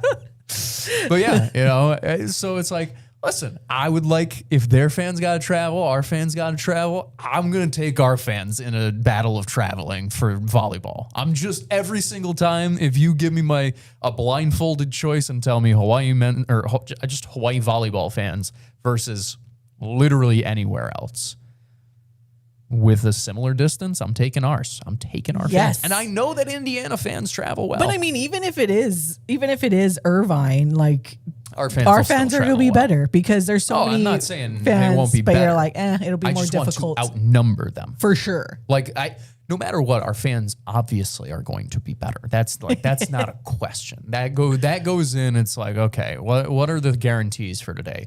Charlie Wade's gonna have his like Windward Ford or whatever, and Beer Lab. Yeah, Folger. He'll be able to hold that. Iran Ganat's gonna call somebody a late bloomer, and Hawaii volleyball fans are gonna travel and out cheer anybody that they're going against. Those are life's few guarantees right there.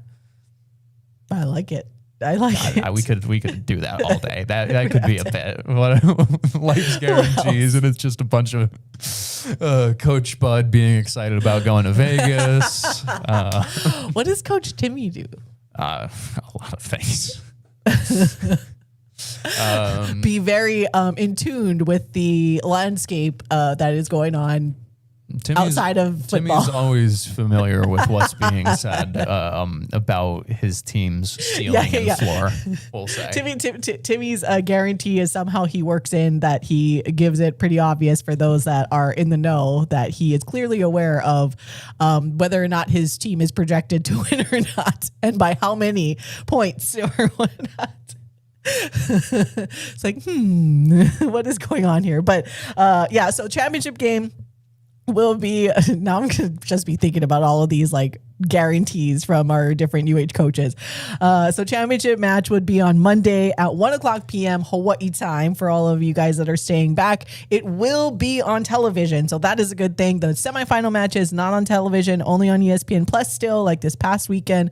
But the championship match is on ESPN2. So it is on regular television, ESPN2, 1:00 p.m. Hawaii time, and 4:00, in California. So USC Irvine, USC Irvine and Ball State in Long Beach State in the second semifinal on Saturday. Woohoo! I already know like a bunch of people making that travel, like whether it be from Hawaii to California or even other parts of the continent to California. I can imagine our Big West friends as well will be in attendance. I'm sure Dan Butterly will be there. Dominic Drury probably. How because you are can the just people be from the like Big West right now. Yep. I reposted, and shout out to the Twitter handle manager or whatever for Big West, and I had reposted it on our Instagram story because it was like the Big West showing up, like pointing at each other like the three Spider-Mans. Incredibly And I tied it funny. to like the Avengers like music because I'm like, this is so awesome. We also got a text earlier when we were talking about UCLA going down that saying, I guess Milan Zarkovic can cheer on UH. Exactly.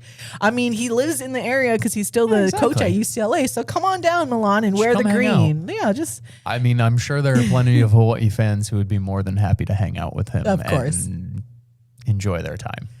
It feels nice.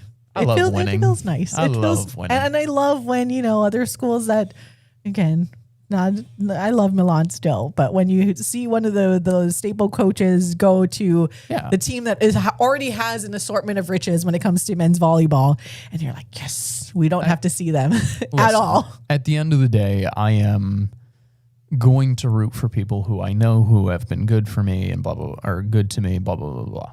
That is always the case. That does not prevent me from do better than wherever you do end up going. Exactly. That's how I feel about players who transfer away, about coaches who take other jobs. Like I want them to be uberly successful. I want Hawaii to win the national championship in every sport. So that's like, it's two different levels to these things, It's just the way that it is. Here it is. All right. Well, I'm going to switch gears back over to surfing now. As we were talking about it earlier in hour number 1, we were able to catch up with Wailua Athletics Director Darnell Arsenault because his squad, especially the ladies, shout out to the ladies of Wailua High School. They took the girls team state champions, and their surfers took 2 out of the 3 disciplines. So finishing out on top are the Lady Bulldogs.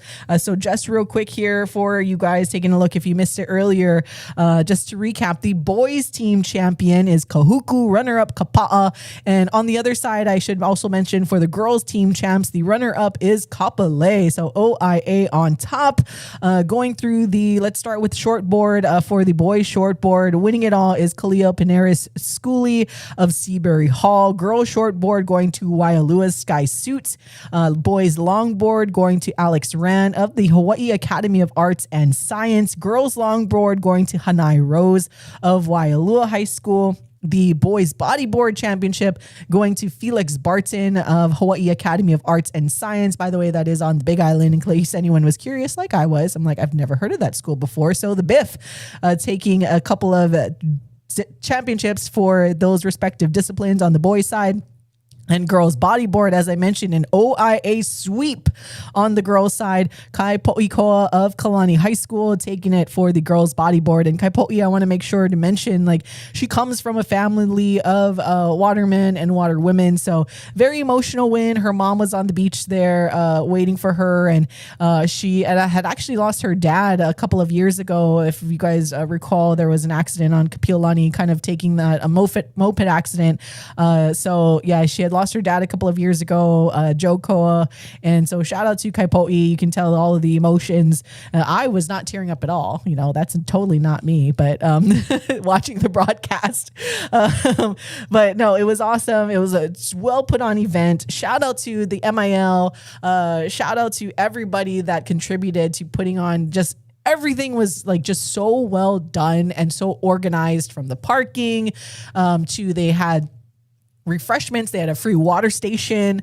They had food trucks where if you did get hungry, you could buy food. Clearly, a lot of people brought their own snacks, but at least you didn't have to leave the beach once you got situated. Again, the water, that's what I was worried about. Like, oh, would I have to leave to go get water? Nope, they had water stations. Everything just flowed. The scoring, Kim Ball, shout out to him, who has been instrumental in putting on events for the MIL. So just hands down, incredible. I was talking to Daniel Ito of Kamehameha Kapalama, one of the assistant coaches there, and he was even saying, like, man, I've been to a lot of surfing tournaments, and this is definitely probably like one of the best, or if not the best, that I've experienced. I'm like, dang, that's a lot for a first time event of this magnitude. That says a lot. So everyone that made this happen, incredible job. I enjoyed myself tense and hide from the sun most of the time.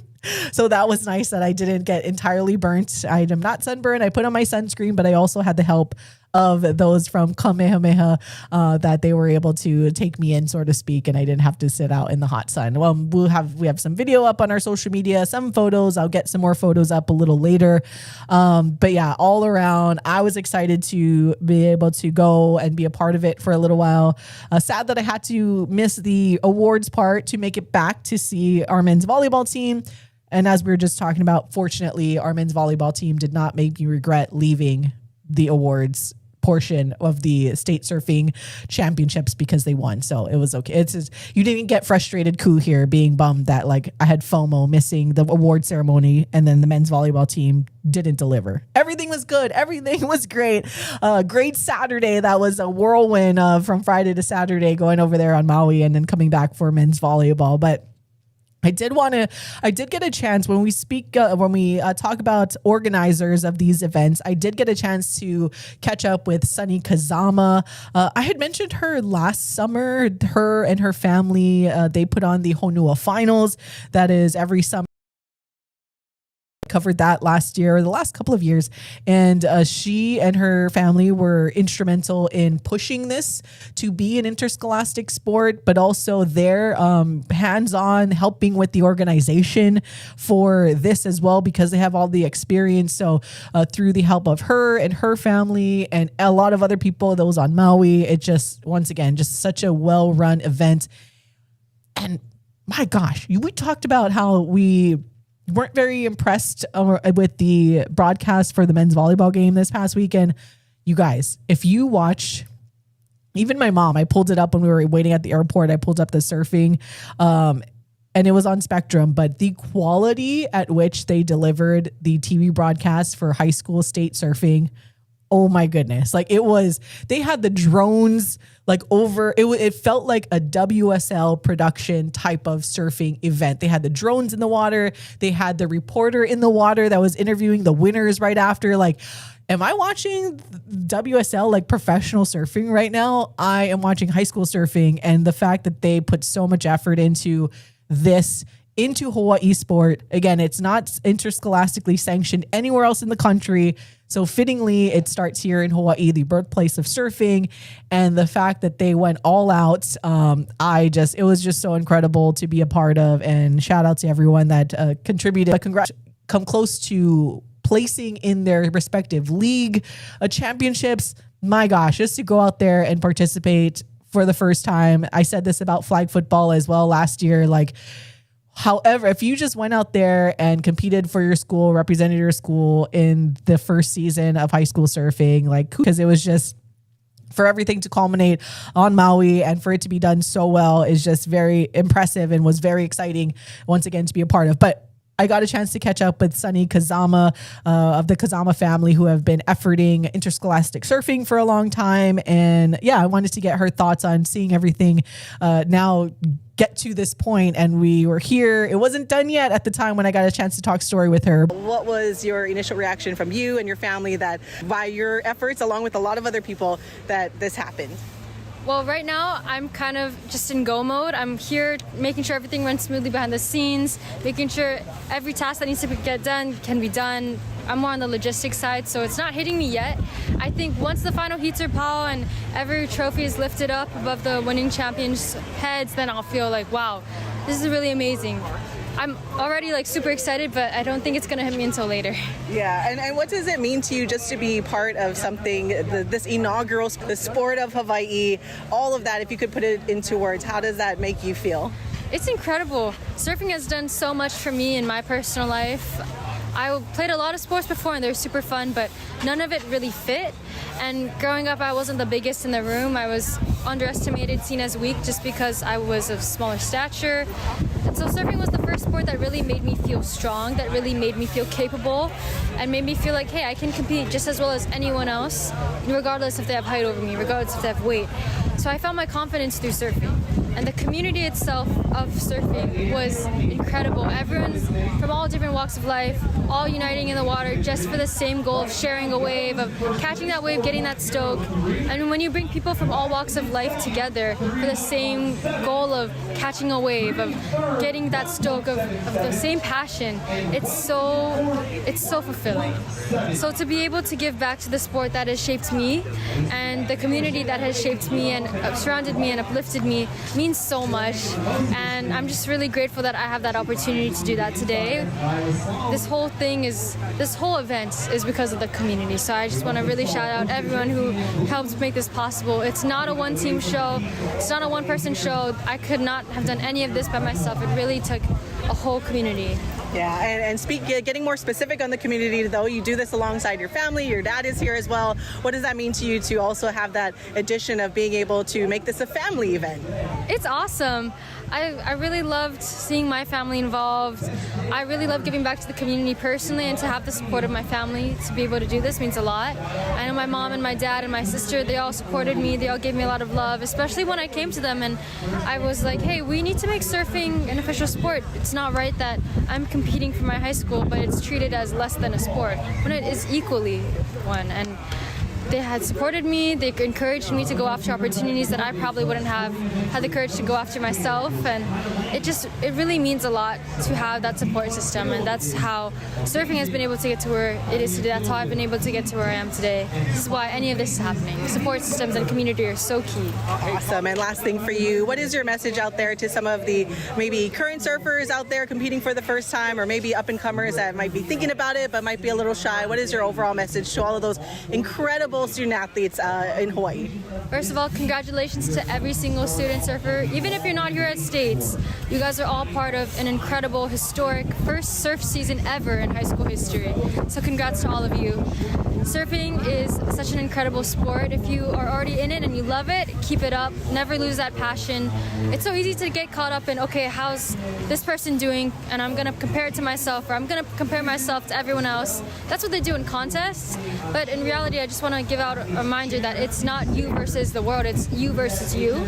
You're trying to better yourself by comparing yourself to how you were yesterday and using the people around you as inspiration for how you can get better. For the people who do love to surf, but they're kind of shy to come out, that's all right. Take your time. Surfing is a journey, and everyone moves at their own pace. I definitely took a lot of detours on my surfing journey. I tried other sports, and then I fully realized, hey, I love surfing. That's what I want to do. So even if you're scared, you don't really know if it's right for you, I just say try it, No harm in getting out there and getting on a wave. And, you don't have to be the best right away. No one's expecting that. I just want you to go out there and have fun. It's an amazing sport, part of Hawaii's history, part of our culture, and we have this privilege now to be able to indulge in it in our high schools and get PE credit for it and get school credit for it. You get to represent your school alongside your friends in the ocean and Mother Nature, and I think that's one of the most powerful things about this sport, how it connects us to each other but also to Mother Nature. So that was a long-winded answer, but basically to the current surfers, good job, keep it up, make sure you remember it's you versus you, and use the people around you as inspiration to lift yourself up. To the people who aren't into surfing yet, that's all right, take your time, but I highly encourage you to get out there and just give it a try because it's one of the most rewarding experiences I've had. Awesome, thank you so much.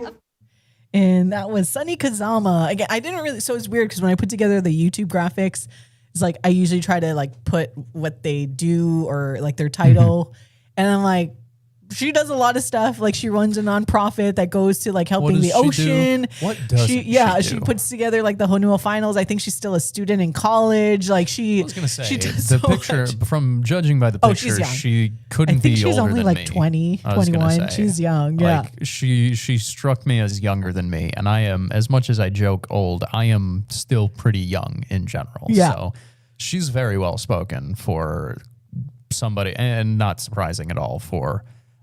Somebody who is wearing as many caps as you have in your car. Yeah, I do got a lot of caps in my car. That's funny. So Sunny Kazama, shout out to her dad, Dave, and Kazama as well. He helped with the logistic stuff. I think he was like the volunteer point person for HHSA surfing. So that family just has been so instrumental in interscholastic surfing here in Hawaii. And shout out to her. I like that reasoning she gave, or why she fell in love with surfing was because playing other sports when you're smaller, you're kind of looked at like, oh, you're not as strong or whatever. But when it's surfing, it's literally like just a one person sport. Yes, you can collectively have a team score and whatnot, but you're out there, it's you against the ocean, and it doesn't matter your stature whatsoever. Because in other sports that are, individual, you still have to, like tennis, it still kind of matters what your stature is and all that stuff. But in surfing, she's put it perfectly. She's like, I fell in love with surfing because I could compete and I could be as good as anybody out there, because size did not matter. Because she's so tiny, she's so cute. But yeah, like shout out to the Kazama family and how much they've given back to surfing. But when I was out there, because there was one part I want to say it was on the Spectrum broadcast, and the interviewer had asked somebody like, oh, is there anything else, last thing you want to say? You want to shout out any sponsors or family or whatever? And I was like, sponsors? But okay, so because this will transition to what we are going to update you guys about next with the SB 3263, the NIL bill that has made its way through legislation. Because again, surfing is a sanctioned sport now here in Hawaii, the first time ever for high school. But like all across the country, there's NIL regulation that has trickled down to the high school level, like whether states are allowing it or not. So I'm curious to see because NIL basically loosely translated to sponsorships and endorsement deals, right? Like that's what it's supposed to be anyway. It's not pay to play or whatever, but true NIL is essentially endorsement deals.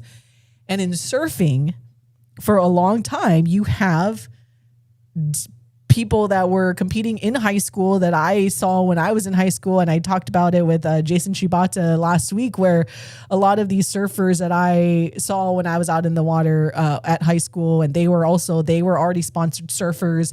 They have sponsorships on their boards and they go and compete, all of that stuff. I'm like, this is going to be an interesting world to navigate, because now that it is a interscholastic thing, so it is a high school sport, and technically there is no regulation in high school NIL. It's kind of a weird, I don't know. It's going to be something that will, you heard it here first, that I am posing the question as we go forward, where surfing is very, very unique in that sense, where it's pro surfers start off quite literally when they're in high school and will get sponsorship deals when they're in high school. But up until this year, it wasn't a high school sport. So no one has ever had to navigate any type of NIL talk or any situation. So I don't know. I was just, when I heard the interviewer pose that question, I'm like, And I know from, if you only cover surfing, that's a natural question to ask a surfer. That's how it's always been. But now that it is this weird world that we live in, navigating NIL and the high school aspect of it, I'm like, this will be interesting on what happens down the line. But luckily there is no precedent because nowhere else has surfing. I know California, I think it's legal though to have NIL at a high school age. And anyways, that's a conversation for another day. But yeah, I just thought that kind of piqued my interest when it comes to NIL and surfing and how that integrates with one another. Because once again, surfing for a long time, you can get sponsorships when you are in high school, or as young as I've seen pro surfers at like 13 or 14 and everything like that. And now, and some of them don't, a lot of surfers homeschool, like the professional ones, because they travel the world and they go surfing and their sponsors pay them to go surfing around the world and compete. But yeah, it is an interesting blend that I'm happy we get to navigate as a state here, because it's about time with surfing. And once again, kudos to everyone that made this happen. All right. To close out the show though, let's give you guys some updates on SB 3263. That was the Senate bill on NIL. Last week, Friday, it kept getting pushed back, like pushed down the line. They are at the conference mode. So it started, if we can recap real quick, you had the House and the Senate side. They each introduced bills. They got approved both sides. They crossed the chambers, and then the House bill didn't get heard, so essentially died, that one. But then when the Senate bill got heard on the House side, Representative Garrett essentially replaced a lot of the context with the Senate bill, or with the House bill. So the framework of everything and the agreement wasn't, they had a hard time agreeing on the endowment fund versus the immediate help to the University of Hawaii. the House bill had the $5 million or at least a certain amount of money that would help Hawai'i now and be able to go towards NIL for the near future. And then the Senate bill was like only endowment fund. You have to raise this much money before you can access any of the interest, yada, yada, yada. So it didn't make sense to help for Hawai'i now. So we have gotten to the point where it's basically went through the conference committee draft. So it got passed as a CD1 at like 5:50 p.m. on Friday, like right up against the deadline to be passed. Via that, you had Senator Mercado Kim, Representative Garrett. So basically the new framework, the money part anyways, $10 million is kind of the big number. I'll pull it up right here. $10 million is the goal of the NIL endowment, but it basically has different tiers and different sources. So $4 million will be transferred from the University of Hawaii's tuition fees and special funds into the endowment. And then $5 million needs to be matched in private funding via the University of Hawaii. And $2.5 million is appropriated by the state, but Hawai'i will be able to access $1.5 million of that appropriated state money for the immediate use. So $1 million does need to stay. It is the protective principle within that endowment fund, but the $1.5 million remaining from the state. So it's kind of a blend of both worlds where Hawai'i does get at least some help now from the legislature, but also down the road we'll have this sustainable endowment fund. The remaining funds for UH, once the endowment reaches at least $7.5 million and maintains that level for 3 consecutive years, that is when Hawai'i can begin tapping into the fund of that endowment and the interest and everything like that. But hopefully by the time that happens, Hawai'i will have the successes it needs to already start to sustain a lot of itself via already sponsorships or Mountain West revenue share, all of that stuff. But all of that, again, you can get at hawaiisportsradio.com, the extended write-up. But I wanted to make sure we gave a brief update. And if you guys have any questions, you can always text in. So that's the gist of it. The immediate need being fulfilled at $1.5 million. So at least the legislature came with something.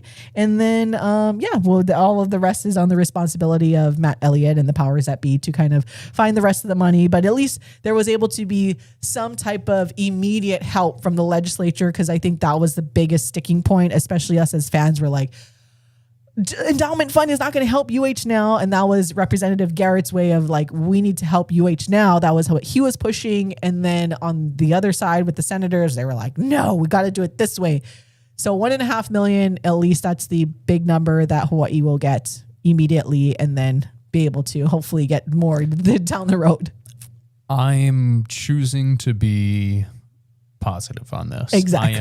I'm glad that they were able to find some sort of common ground, that they didn't just have to table it, that Hawai'i is not getting any type of immediate help. And that's the term that we're going to continue to use, is immediate help, because as we've seen over the past half decade, we have no idea what the next half decade of college athletics is going to look like. We have no idea if they're going to have to use the entirety of that endowment fund quickly, if they're going to have to try and unlock it quickly. Like, we don't know how the rest of it's going to have to work. Perhaps things turn around and maybe we get real NIL. I doubt it, but maybe we get real NIL, and it's just, it goes back to, okay, you can do rev share and whatever, but that's not really what you're looking for anymore. Like, who knows what things will look like 2, 3, 4 years from now. And that's part of the reason why that is a good thing, whatever, blah, blah, blah, is also why we're talking about the immediate relief and the immediate help that was so important. It's important that they get the help now. They have a plan in place for the future, but also they're not mortgaging the future of Hawaii taxpayers for something that might not be the case come 2, 3 years down the line. So I am choosing to take this as a positive. It is a win, as much as a win as we can ask for at this point. So I am grateful for that at the very least. I think the interesting thing as well is now, because Hawai'i can access the endowment fund interest until they match or add like another $2.5 million to this endowment fund. So once again, the $1.5 million can be used this upcoming fiscal year starting on July 1st, which is awesome. And I'm sure that, Big fan of that. Matt Elliott, that's a big help to him and everything that they're doing within the department to raise the necessary funds. And then the revenue share that hopefully comes down and gets figured out soon with the lawsuit between the Mountain West and the Pac-12. That will help substantially as well. But being that, like, say if Coach Timmy continues to have the success that they are coming off of last season, football being as popular as it is, Hawaii football especially, people all over the continent and all over the world tune in for Hawaii football, the Chase game, and just the darlings of the country when it comes to football here in Hawaii. What's to say they can't just, because it's not like they're required to go through this state, or at least my understanding is they're not required to set up this endowment fund through the state. Like, that's their only option, because they got $1.5 million to help right away, which is, again, a big win.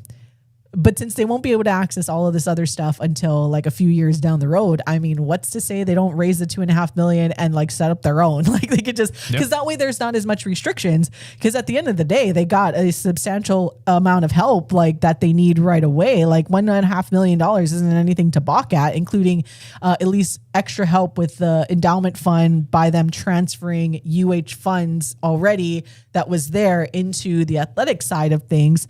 I mean, if football continues to be successful, you're going to start to see a lot more. And then with the new platform, all of that stuff with the Mountain West, with Kisui or whatever, I mean, UH at least can potentially look in that direction to sustaining itself without the help.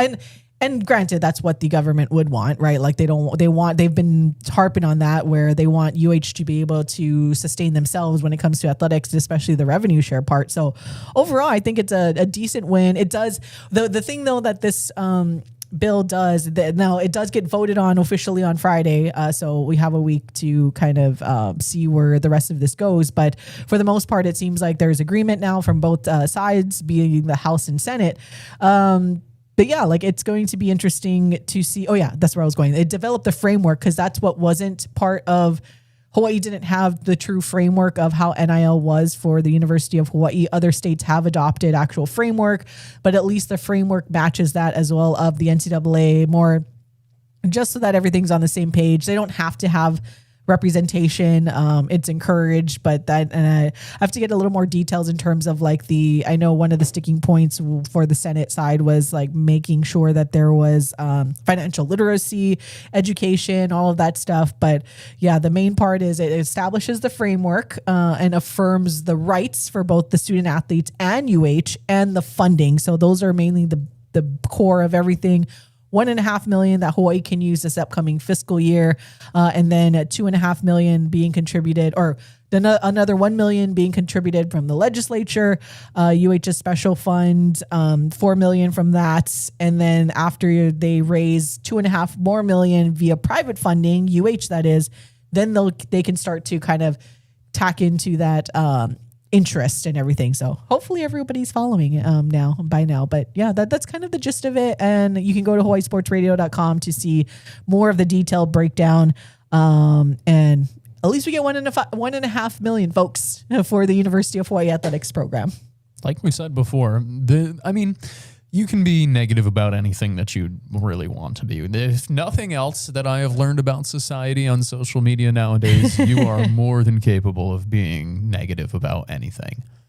I think you're also capable of being positive about anything. Yeah. And I think that there are plenty of positives to take from this. Is it everything that you want? Maybe not, but it's also more than what a lot of people probably thought they were going to get to begin with. Because I'll be honest, I had started to unfortunately trend toward the pessimistic side of like, I don't think they're going to get anything. And ultimately they do.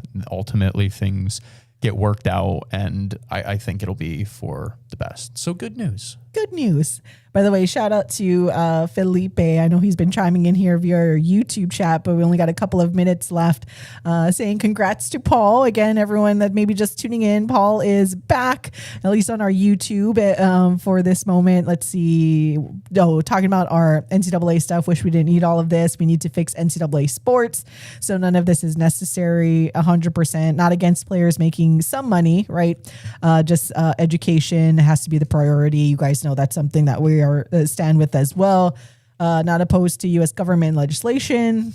That can go either way at this point.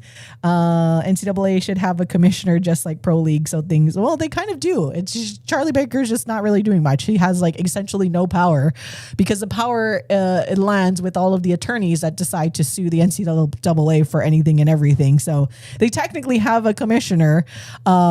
He just has no power like you do in professional leagues. Let's see. University of Hawaii and other university sports programs are just trying to keep up and survive. Yeah, unfortunately, we've seen a lot of tennis actually being eliminated from a lot of schools most recently. So that's kind of unfortunate. But yeah, we got to go now. But Paul, it was great to have you back in here in the flesh. I'm back. Oh, he's back. He's back. Do we still play the music here Oh, we can still play anymore? that music because that one is still on there. Let's see. Oh, good. Everything. It should be on I was there. gonna The say default everything- stuff is on there. Everything still works the way that it was. It's which just the means- other stuff wasn't on there. Which means, but yeah, welcome back. Means it's already time to say aloha. I so know. We just got started and now it's time to go. So It's all right. but we will chat with you guys tomorrow, of course, every weekday morning live from 8 to 10, but every Monday on our YouTube channel. For Paul Brecht, Papa Paul now. I'm Ku'ule Ugbayani. Mahalo for listening. It's been Wake Up in the Dead. Bye.